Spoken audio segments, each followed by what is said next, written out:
It was a stormy night in the outskirts of Montana, the kind of night when the wind howled through the dry grass and lightning cracked the dark sky open. Sheriff Luke Harlan was riding back from a long day's patrol when he spotted a faint flicker of light in the distance, a small fire, struggling against the wind. He reined his horse and narrowed his eyes. Out here, no one should have been camping alone. He urged the horse forward, his hand resting on his revolver.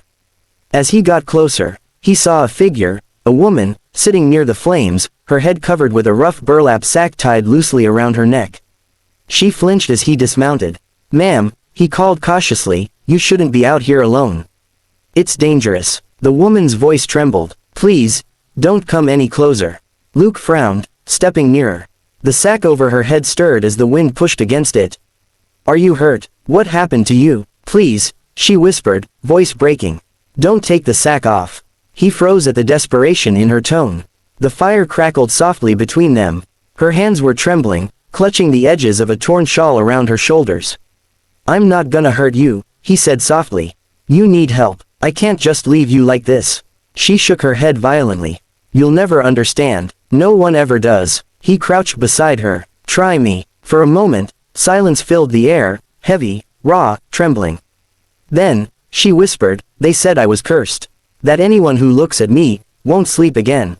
Luke's brows furrowed. "Cursed? Ma'am, that's just talk." She didn't respond. Her body trembled as the rain began to fall. Luke gently pulled his coat from his shoulders and placed it around her. She stiffened but didn't pull away. He studied her carefully. The sack was old and stained, maybe from dirt, maybe from blood. He couldn't tell. "What's your name?" he asked. Her lips quivered beneath the sack. "Clara." "All right, Clara," he said softly. "I'm gonna take you back to my ranch. There's shelter, food." "No," she cried suddenly, clutching the sack tighter. "I can't go where people will see me. Please don't make me." Luke hesitated. The storm was growing worse, and she was shivering. "Then we'll stay in the barn until morning," he said. "No one will bother you there." Reluctantly, she nodded. He helped her onto his horse and led them through the rain. The barn was warm and dry inside, filled with the smell of hay and horses. He built another fire near the entrance, while she sat quietly in the corner, still wearing the sack. Luke handed her a tin of warm coffee. "You don't have to keep it on around me," he said gently. Her voice cracked again. "You don't know what you're asking." He sighed. "I've seen all kinds of things in this world, Clara. I don't scare easy." She lowered her head. "That's what they all said, before they ran." Luke studied her for a moment. Her hands, though covered in dirt, were delicate, trembling, and scarred. Something terrible had happened to her, that much was clear. Hours passed. The rain softened, turning into a steady drizzle. Luke leaned against a wooden post, fighting sleep. Then, he heard her sobbing quietly. He got up and moved closer. "Clara." She didn't answer, just whispered, "I didn't ask for any of this." His heart twisted. "Whatever happened, it's not your fault." Slowly, he reached out and touched the edge of the sack. "Please," she said again, trembling, "don't take it off." But he couldn't stand not knowing anymore. He had to see. "Clara," he said softly, "I swear, I won't run. I just want to help."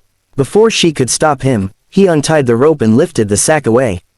What he saw made him freeze. Her face was scarred, not by accident or birth, but by cruelty. Deep burns traced across her cheeks and jaw, twisting the once beautiful features into a haunting map of pain. Her eyes, wide and glistening, were the only part untouched, filled with shame and terror. Luke dropped the sack, his breath catching. "Dear God," she turned her face away, sobbing. "I told you not to look." He knelt in front of her. "Who did this to you?" "My husband," she whispered. "He said if he couldn't have me, no one would." Luke's fists clenched. "Where is he now?" "Dead," she said. "The fire took him, but it took me, too." He swallowed hard. "You didn't deserve this." She laughed bitterly. "People don't see it that way. When I came back to town, they called me a ghost." Children screamed. The preacher said I was marked by sin. Luke's voice softened. They were wrong. Her eyes lifted to meet his, searching for even a flicker of truth. "You're not afraid." He shook his head. "Not of you." For the first time, her lips curved into the faintest smile. The firelight danced across the scars, and for a fleeting moment, he saw the woman beneath the pain, strong, fragile, and still alive. The next morning, when the rain cleared, Luke saddled his horse. Clara stood by the barn door, still wearing his coat, still unsure of the world. "Where will you go?" she asked softly. He looked out toward the horizon. "Got a little place north of here. Could use someone to help with the horses, if you're willing." Her eyes widened. "You'd let me stay? I'd be glad if you did." She hesitated. "But, people will talk." "Let them," he said simply. "They talk about everything." A single tear slipped down her cheek. "You don't know what this means."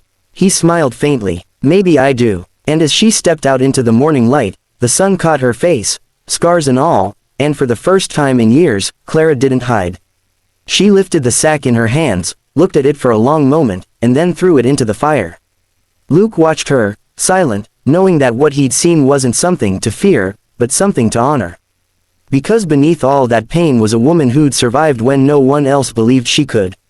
And in that small barn, on that quiet morning after the storm, both of them found something neither had expected, not fear, not pity, but hope.